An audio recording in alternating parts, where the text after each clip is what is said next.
Olá, queridos ouvintes. Está começando o programa Jesus por Emmanuel. Estamos estudando o livro Pão Nosso, psicografia de Francisco Cândido Xavier, pelo Espírito de Emmanuel. Hoje vamos estudar o capítulo 80, com o tema O Não e a Luta. Eu sou Amaral e farei o estudo com vocês. Vamos à leitura do capítulo, meus irmãos. O não e a luta. Mas seja o vosso falar sim, sim, não, não. Jesus, citado no Evangelho segundo Mateus, no seu capítulo 5, versículo 37. Ama de acordo com as lições do Evangelho, mas não permitas que o teu amor se converta em grilhão, impedindo-te a marcha para a vida superior. Ajuda a quantos necessitam da tua cooperação.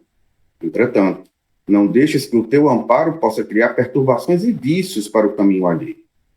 Atende com alegria ao que te pede um favor. Contudo, não cedas à leviandade e à insensatez. Abre portas de acesso ao bem-estar aos que te cercam, mas não ouvides a educação dos companheiros para a felicidade real. Cultiva a delicadeza e a cordialidade, no entanto, ser leal e sincero em tuas atitudes. O sim pode ser muito agradável em todas as situações, todavia, o não, em determinados setores da luta humana, é mais construtivo. Satisfazer a todas as requisições do caminho é perder tempo e, por vezes, a própria vida. Tanto quanto o sim deve ser pronunciado sem incenso bajulatório, o não deve ser dito sem aspereza. Muitas vezes é preciso contrariar para que o auxílio legítimo se não perca. Urge reconhecer, porém, que a negativa salutar jamais perturba. O que dilacera é o tom contundente no qual é vazado. As maneiras, na maior parte das ocasiões, dizem mais que as palavras. Seja o vosso falar sim, sim, não, não. Recomenda o Evangelho. Para concordar ou recusar, todavia, ninguém precisa ser de mel ou de fel. Bastará lembrarmos que Jesus é o Mestre e o Senhor, não só pelo que faz, mas também pelo que deixa de fazer. Emmanuel. Que belíssimo texto. É repetitivo, é pleonástico. Diria até que é um pleonasmo vicioso a gente repetir que os textos de Emmanuel são de uma beleza ímpar e de uma verdade que ultrapassa o tempo. Particularmente, essa citação de Jesus no Evangelho segundo Mateus, seja o vosso falar sim, sim, não, não, ela é uma citação muito frequentemente trabalhada por nós espíritas. Eu queria trazer aqui algumas obras espíritas em que essa citação é trabalhada em capítulos razoavelmente parecidos com essa do Pão Nosso. Primeiro vou falar a respeito de obras de Chico Xavier, como, por exemplo, Os Astronautas do Além, Coração Missionário, Livro da Esperança, Seara dos Médios e Bênção da Paz. Joana de Ângeles também trabalha a respeito dessa citação em seu livro Alegria de Viver. Já o Evangelho por Emmanuel, obra de Saulo César Ribeiro da Silva, também trata a respeito disso como um livro, nas pegadas do mestre do Espírito Vinícius. Veja o quanto a espiritualidade e os espíritas gostam de trabalhar a respeito dessa passagem, no sentido de nos trazer um entendimento mais profundo, mais rico e mais idôneo a respeito dessa mensagem.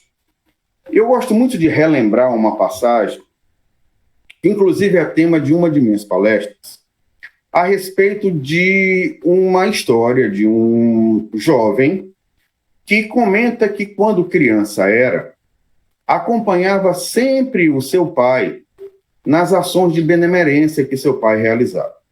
Seu pai era um trabalhador, se não me falha, honesto, dedicado, se não me falha a memória, ele era um cabeleireiro. E ele, então, em seus finais de semana, quando podia, gostava muito, dentro das suas limitações econômico-financeiras, de participar de ações sociais em prol dos irmãos em dificuldade ou em situação de carência econômico-financeira. E ele, então, frequentemente ia lá para entregar as doações e acompanhava o pai, que era o pai que fazia as doações junto com o seu grupo. Na verdade, como a maioria dos grupos espíritas acabam fazendo, e tantos outros grupos de benemerência que não usam nenhum tipo de bandeira ou rótulo. E, aliás, eu acho muito importante citar ou comentar isso é uma fala de minha autoria e de minha responsabilidade. Não precisamos de nenhum tipo de bandeira ou de rótulo para que nós possamos trabalhar na obra do Cristo. Tá? Eu não preciso só fazer alguma coisa porque eu sou espírita. Eu preciso fazer alguma coisa se o meu coração assim me mandar, se minha consciência é educada pelo Evangelho me orientar, que há um quantitativo inimaginável para cada um de nós de irmãos que vivem em situações de carência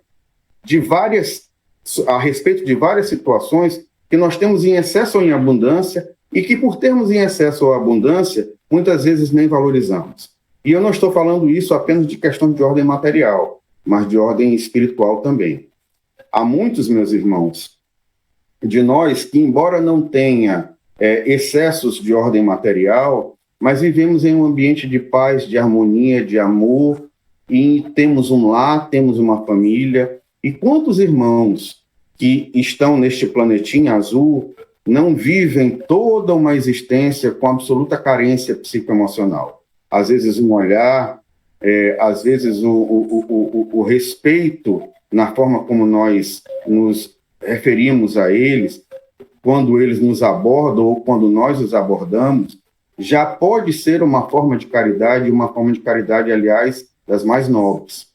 Então, no nosso dia a dia, quando estamos pegando o nosso transporte para o trabalho, quando estamos em nosso carro no trânsito, no ônibus, quando vamos ao supermercado, à padaria, ao nosso trabalho, quando fazemos o atendimento das pessoas que nos buscam, um olhar amoroso, uma palavra de respeito e de decência, muitas vezes é tudo aquilo que aquele irmão está precisando naquele momento para que ele não se sinta completamente abandonado e que suas esperanças possam ser recuperadas. Isso é um ponto muito importante. A caridade não é apenas a caridade material. A caridade material é apenas uma das formas que nós fazemos a caridade. Pois bem, então, nesse contexto, como eu estava lhes falando, é fundamental que nós compreendamos que o Evangelho, o entendimento do Evangelho, é para que nós possamos passar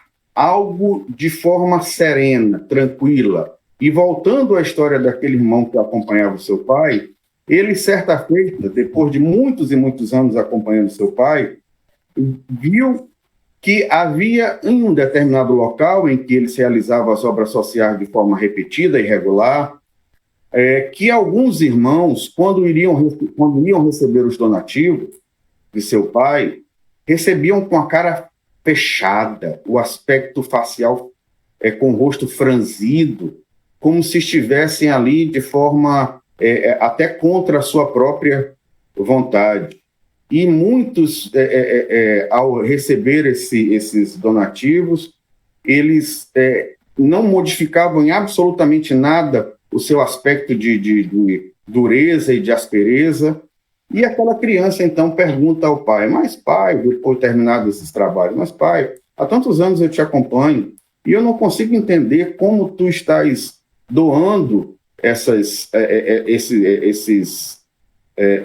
oferecimentos, e esses irmãos recebem de uma forma tão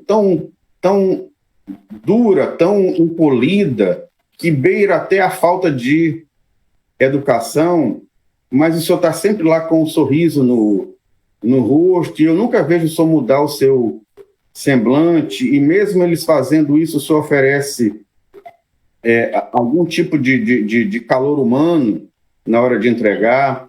E aí o pai responde para ele dizendo o seguinte: meu filho, algumas dessas pessoas tinham grandes posses financeiras, eram pessoas de grande relevância na sociedade, e acabaram, por um ou por outro motivo, vindo a perder tudo que financeiramente haviam construído. E lhes resta o orgulho de não nos oferecer a perspectiva de que elas estão em sofrimento. E a gente precisa respeitar o tempo de cada um. Entretanto, a força do amor, a força do carinho, a força do afeto vai quebrando paulatinamente essas barreiras e ajudando a construir o caminho desses irmãos.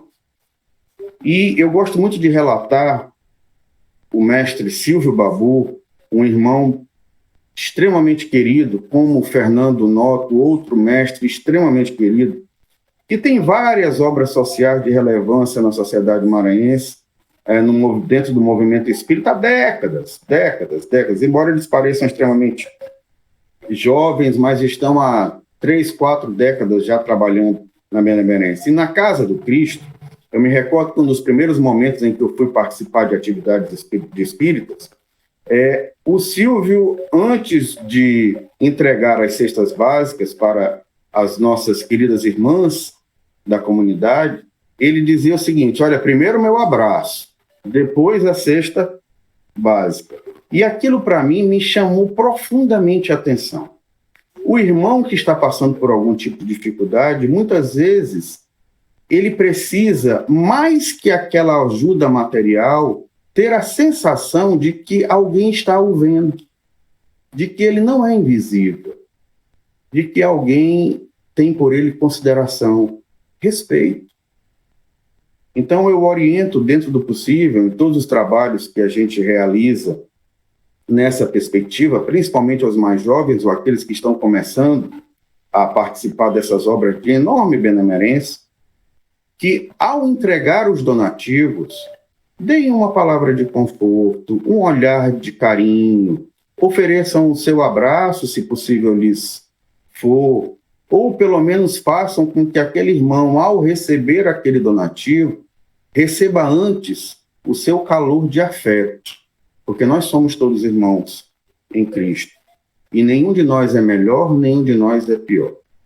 Se eventualmente a condição de saúde nos separa daqueles que estão doentes, se eventualmente a condição momentânea, como a momentânea de saúde, a momentânea de uma situação econômica ou financeira, nos coloca em um pé de superioridade em relação à situação momentânea econômico-financeira desses que estão recebendo os donativos, nós somos espíritos iguais no que diz respeito à nossa importância. Nenhum de nós foi criado melhor, nenhum de nós foi criado pior. Estamos aqui para nos auxiliar mutuamente.